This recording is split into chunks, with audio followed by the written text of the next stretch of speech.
As a state, as a country, as a world, are going to get through this, and we're going to all make the right choices that get us through this, and that from that point that we do what we can, and we tell our kids to continue to keep learning in school, and we don't give up. Hey everyone, my name's Britt, and I'm the founder and designer at BeachCandy Swimwear. We specialize in making sure that women of every age, shape, and size feel extraordinary in a swimsuit.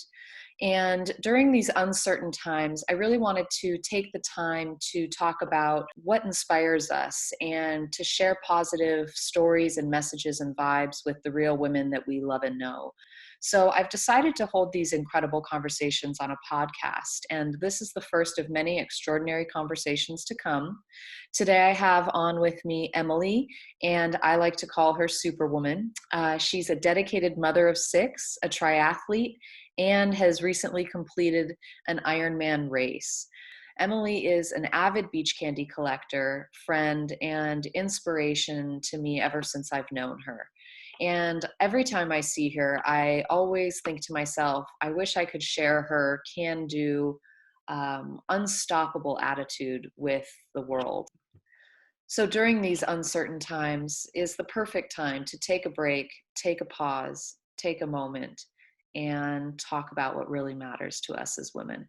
So thanks so much, Emily, for joining us. Thank you. And I should have confirmed this with her, but a triathlete, how many times? And Ironman, how many times? Ironman once, half Ironman many times, and triathlete finisher many times. So, so tell us a little bit about yourself and being a mom of 6 kids. So I have 6 kids. They range in age from 10 to 20. So 6 kids in 9 years. It was definitely complicated and super fun. Definitely the best time of my life that I've had ever was raising these kids. And now watching them grow up and develop into adults has been an amazing experience. Difficult, trying, hard, amazing, powerful, everything, the whole gamut, I think. Sure. And then I also, I try and balance it out with taking care of myself, always trying to be fit, always trying to be in my body, understanding that I need to move my body, and somehow trying to do that while being a mommy, and now also working and taking care of them, and then doing that all this craziness is going on. But it's a challenge, and it's something that we rise up to. And I think each time I'm able to achieve something like that, I'm able to show them you have this ability. And during this time, what have you been finding is like your favorite pastimes with the kids, or what have you been up to? So it's definitely been a bit of a change to have everybody here. I have homeschool going on, or online school, I guess you could say, because I'm definitely not equipped to teach 6th grades, including college. But they're all online school, getting up, and I have 2 tables going, and they have classes, and some are doing art, and some are doing gym class. We've done yoga as a family and all together, and that was one of the kids was taking notes for a gym class.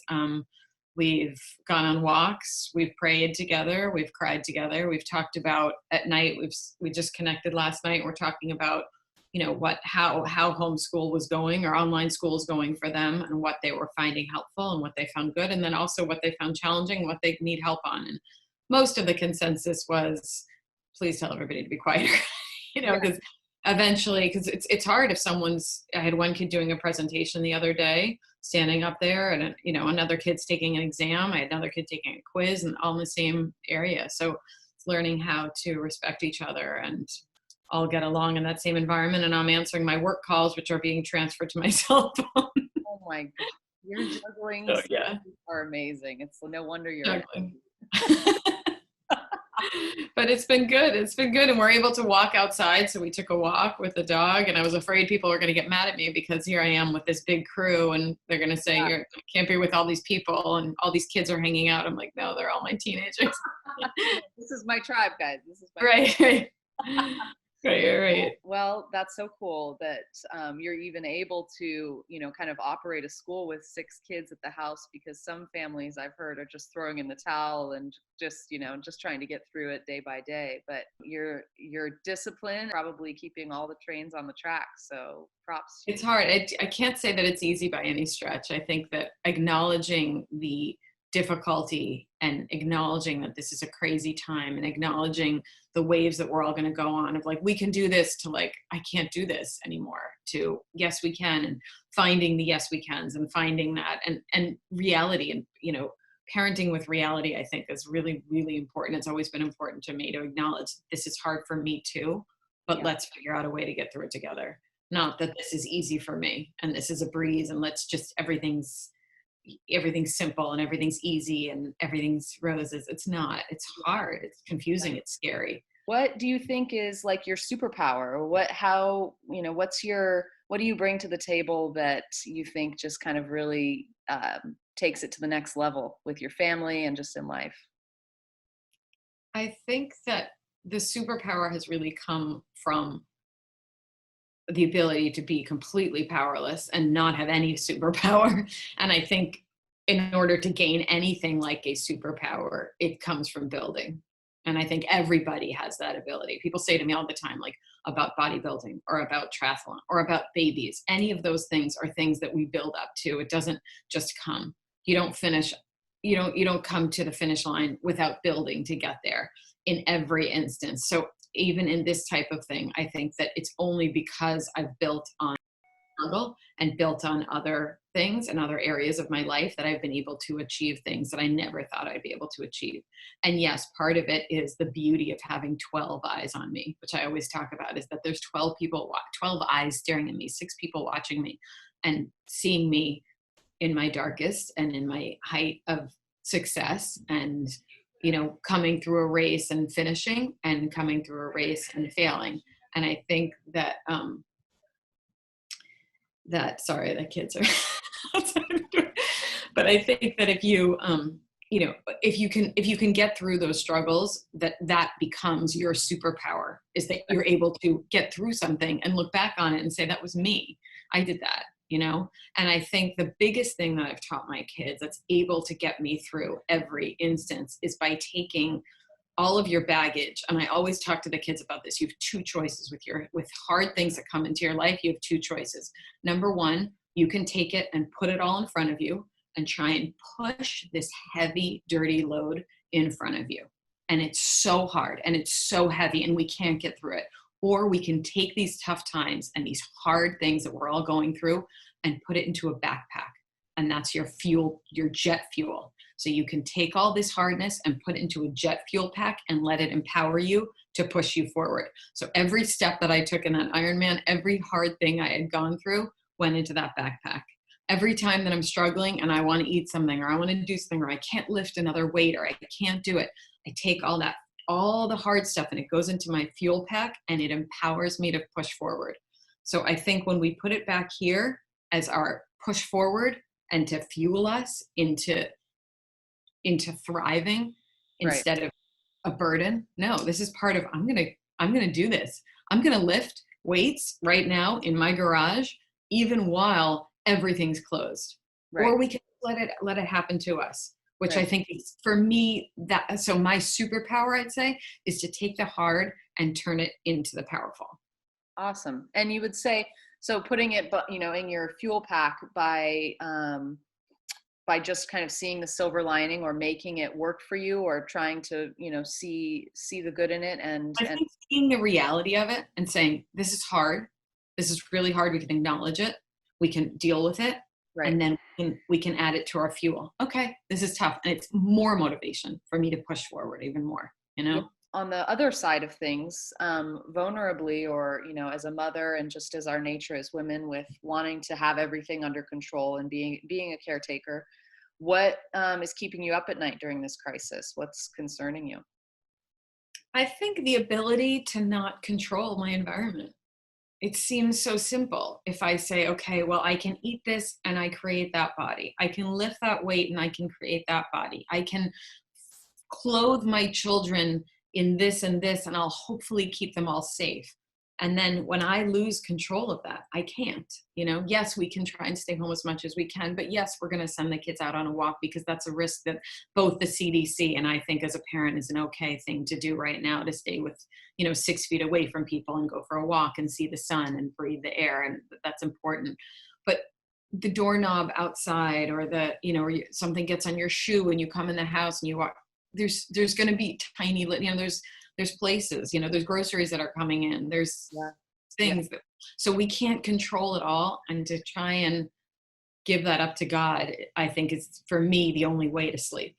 And just, I've done everything I can. Now it's up to you. I'm not going to stand outside, and I'm not going to share, germs with people that I don't have to. And I'm not going to go hug people that I don't need to be hugging. And I'm not going to do anything like that. But I think if we can do everything we can, and then for me, just to give it up and say, okay, God, now these kids are in your hands. It's a hard thing to let go of as a mommy, when you're a mommy bear and you want to control them and you want to control everything, and you can't. Absolutely. Absolutely. Well, you're doing a beautiful job. So, and I love the idea of just letting go and letting God at the final hour. That's what we all kind of have to do. What does your success look like in the future? What are you looking forward to? It's funny when you said that, my immediate thing is, well, the kids, so it's hard to know what it's like. Well, me, no, well, the kids, like, what do the kids' successes look like? And I guess part of it is a parent, you think, what do their successes look like? And I think there's two parts.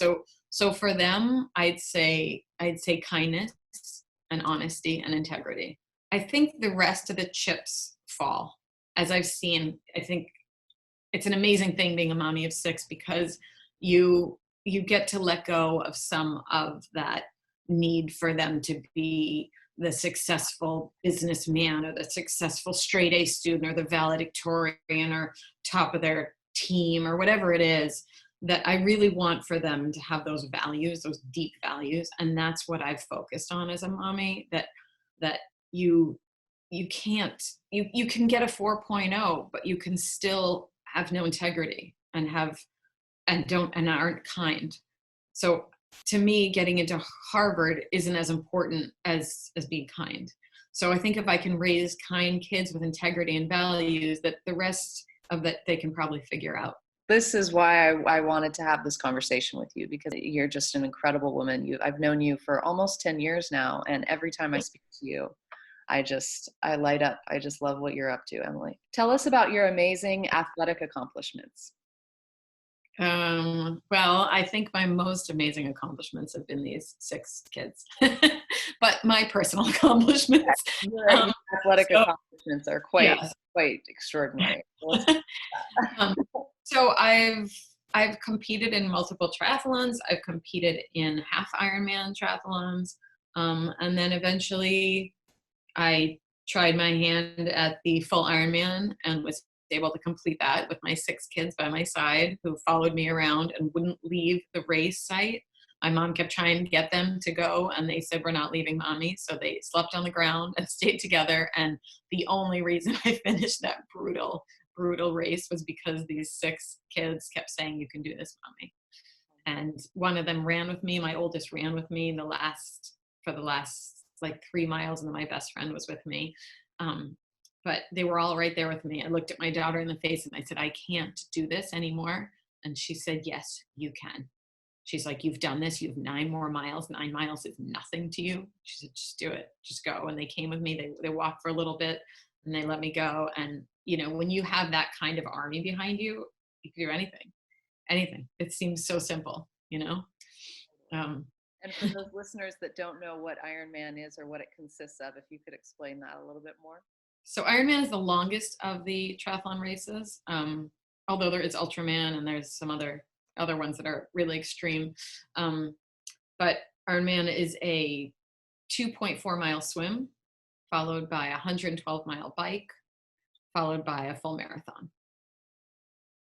So they were there watching.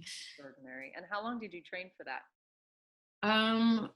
That was probably a full year of training, but it wasn't really, because it was before that, it was half Ironman. And then before that, it was long distance. So, it really led up to, and then it was earlier that year in 2016. So I did the Ironman in November, and earlier that year in March of 2016, I won the overall in the bikini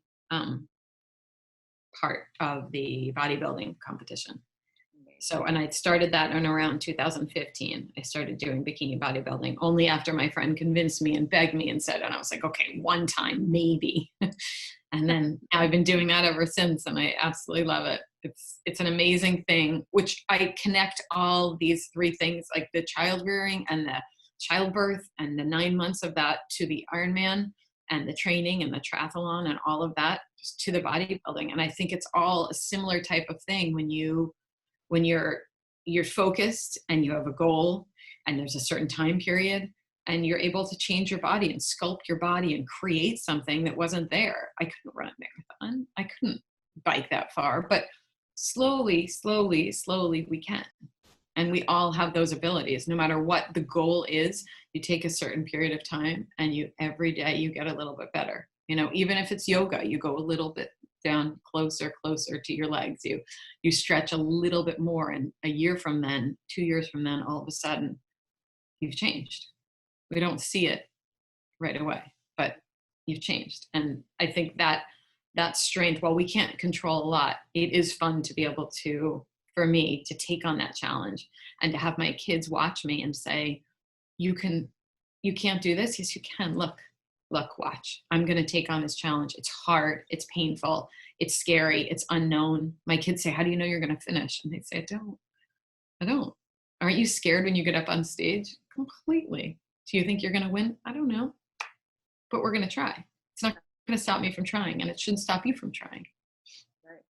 I love that theme of kind of our whole conversation is just about building and moving forward regardless of your circumstances, and just continually, going for your dreams, even if it's incrementally, you're on your way there as long as you keep moving. Yeah, completely. We don't know what's going to happen right now. That doesn't mean we should stop today. I know. My biggest fear is, this is just going to keep extending. I think that's what a lot of people are thinking is, a month I could do being home for a month, really by having, the wine and the coffee and the whole bit. But 2 months, 3 months, 6 months, your mind wants to kind of go there sometimes, and you just have to say, one day at a time. Yes. One step at a time. Yes. And we don't know, but we're going to keep trying. And you know what? Tomorrow it's going to be a little bit easier.